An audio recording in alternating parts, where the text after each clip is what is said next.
আমার একটাই ভাই ছিল, এমন অনেক হাজারো বোনের হাজারো মার একটাই ভাই ছিল। আমার 2 বোনের একটা ছোট মাত্র ভাই ছিল।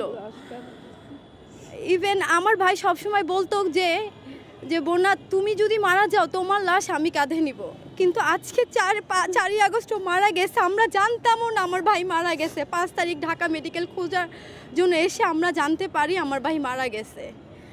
মারা যাওয়ার পর আমার ভাইকে এখানের বৈষম্যবিরোধী ছাত্র আন্দোলন ভাইরা উদ্ধার করে দিছে, কিন্তু তখন সঠিক ডেথ সার্টিফিকেট নেওয়ার মতন পরিস্থিতি ছিলাম না, কারণ ভাইয়ের লাশ 2 বোনের কাঁধে। ইতিহাসের পাতায় মনে এটা কখনো হয়নি যে বোনেদের কাঁধে ছোট ভাইয়ের লাশ। আমি চাই মাননীয় এখন যে আছে উনি যেন সকল শহীদের ভাইদের প্রতি একই দৃষ্টিতে একই আশাবাদে তাকায়। আমার মা আজকেও রাত্রে সকালে দিনে সব সময় বলে আমার রাব্বি আসবে। দুপুরবেলা বৃষ্টি হয়েছে দেখে আমার মা ছাতা নিয়ে বের হয়েছে যে আমার রাব্বি তো বৃষ্টিতে ভিজলে জ্বর আসবে।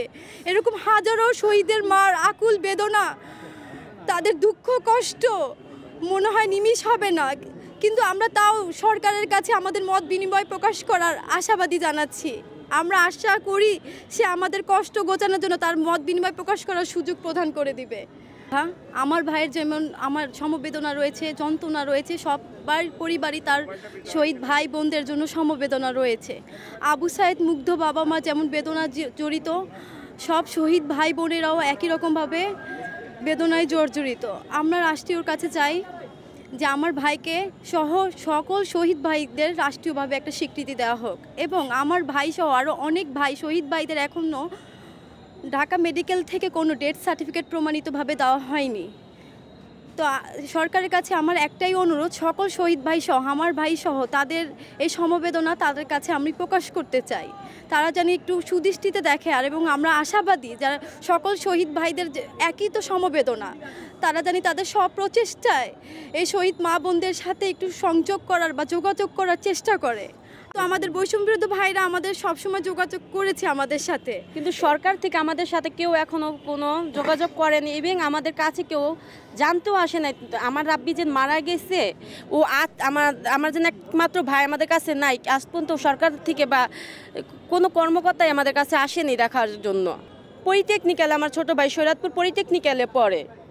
শুরুর থেকে আমার ভাই বৈষম্য বিরোধী আন্দোলনে ছিল। 19 তারিখে জুলাই মাসে 19 তারিখে আমার ভাই রবার্ট বুলেটও খায় বুকে। তখন বলি রাব্বি ভাই তুই যাইস না, কয় বই না খালি তুমি আমাদের চিন্তা করো, আমার মতো তো হাজার ভাই আছে।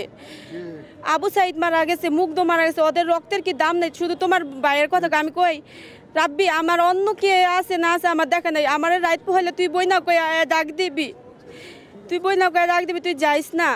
যদি মরতে হয় বই না দেশের জন্য মরবো, একদিন দেখবো আমার নামে তোমাদের চিনবো, হাজার ভাই তোমার পিছিয়ে আসবো। কেউ আসে নাই আজ পর্যন্ত। আমার মা আরবি টিউশন, আমার বাবা ভ্যান গাড়ি চালায়, যে ছোট বোন আর মা বাবা মিলে ওকে মানুষ করছে। আমার ভাই এই প্রথম সেমিস্টার পরীক্ষা দিয়ে দ্বিতীয় সেমিস্টারে উঠছে। শরীয়তপুর 17 তারিখে আন্দোলনে গেছে, পর আমি ঢাকা নিয়ে আসছি, যাই রাব্বি তোমার থাকা লাগবে না তুমি আসো। ঢাকা থেকে আসার পর শরীয়তপুরে আসার পরও আমার ভাই আবার ঢাকায় আন্দোলনে যোগ দিছে। 4 তারিখে আমার ছোট বোন ঘরে লক করে দিছে, লক ভেঙে আমার ভাই বাইর হয়ে গেছে। ও টিউশন দিতে গেছিল, লক বেড়ে বাইর হয়ে গেছে। আমার ভাই যেন মারা গেছে আমরা বলতে পারি না। 2 বোন সারাদিন খুঁজি, মা আর 2 বোন মিলে রাব্বিকে খুঁজে পাই না। ওর কিছু হলে একটু ব্যথা পাইলে আমরা 2 বোন পাগল হয়ে বাইর হয়ে যাই ঘরে। 5 তারিখে সকালবেলা আমরা ঢাকা মেডিকেলে আসি রাব্বিকে খোঁজার জন্য। পুরো হসপিটাল খুঁজি, দুনো বিল্ডিং, দুনো বোনে মিলে সবাইকে জিগাই নতুন রুগী কোথায় ভর্তি। আমি মনে করছি আমার রাব্বি কোথাও যে অজ্ঞান হয়ে পড়েছে, এমন অবস্থা আমাদের ফোন দেওয়ারই নাই ওর। কিন্তু এক ওয়ার্ড বয় বলে আপু আপনি ঢাকা মর্গে যেয়ে দেখেন।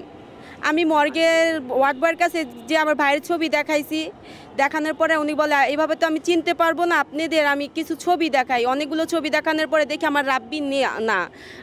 আমার অনেক আনন্দ লাগছে আমার ভাই এই জায়গায় নাই।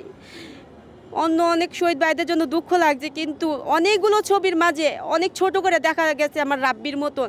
ভালো করে বোঝা যায় না, তাও আমি এক নজর দেখে বলতে পারছি এটা আমার রাব্বি। সাথে সাথে আমি পড়ে গেছি অজ্ঞান হয়ে। 1 থেকে 1.5 ঘন্টা পর আমার জ্ঞান আসে। পরে আমার ভাইরে চাই, আমারে বলে আপনার ধানমন্ডি জিগাতলা যান।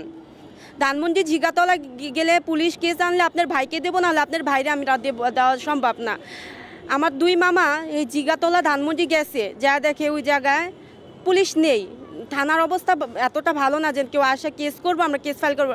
আমার মামার আবার রিটার্ন আসছে, আসার পরে ওনাদের বললাম এভাবে আমরা তো কেস করতে পারতেছি না, আমরা তাহলে আপনারা লাশ দেবো না। আমরা 2 বোন এত কান্না করছি ওই জায়গায়, তারপরে কেউ আমার ভাইকে দেয় না, তারপর ঢাকা ইউনিভার্সিটির ভাইয়ার আমার ভাইকে বের করে দেয়। তখন ওকে নিয়ে আমরা 2 বোন কাঁদে নিয়ে দৌড় মারি, জানি আমাদের থেকে আর কেড়ে না নিতে পারে। আমাদের সামান্য একটা ডেথ সার্টিফিকেট ওরা দেয় নাই কা। আমি যদি আমার বিয়ে হয়ে গেছে, আমার হাজব্যান্ড শ্বশুরবাড়ি থেকে আসলে বলতো বইনা তুমি বাজারে যাবা না, মাছ আনবা না।